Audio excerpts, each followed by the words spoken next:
Hello বন্ধুরা, আজকে আমি তোমাদের সাথে ময়দার চষি কিভাবে তৈরি হয় সেটা শেয়ার করব। দেখো, ফার্স্টেই আমরা ময়দাটাকে জল দিয়ে একটু নরমও না একটু শক্তও না ভালো করে মেখে নিয়েছি, যাতে একটু সফট সফট ভাবটা হয়। এবার দেখো, যাতে বেশি টাইটও করবে না। এবার ওটাকে আস্তে আস্তে করে পাকিয়ে একটা সরু সরু করে তুলে নিয়েছি। দেখো, একটা থালার মধ্যে রেখে দিয়েছি। এবার এটাকে তোমরা হাওয়াতেও শুকোতে পারো, আবার রৌদ্রতেও শুকোতে পারো। যদি তোমরা এটাকে স্টোর করে রাখতে চাও তাহলে রোদেই শুকোবে। আর দেখো, তোমাদের সাথে কথা বলতে বলতে আমার কতগুলো তৈরি করা হয়ে গেছে। দেখো, তোমরা নানা ডিজাইনের করতে পারো, সেটা তোমাদের ব্যক্তিগত ব্যাপার।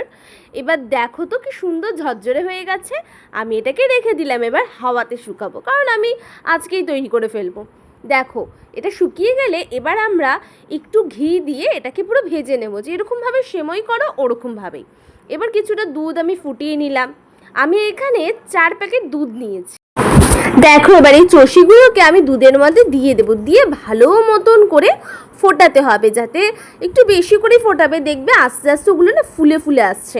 দেখো, আমি এখানে কিন্তু কাজু কিশমিশ ভর্তি ভর্তি করে দিয়েছি।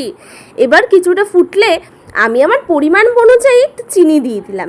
তোমরাও তোমাদের পরিমাণ অনুযায়ী একটু চিনি দিয়ে দেবে, যে যেরকমভাবে মিষ্টি খাও ওরকম।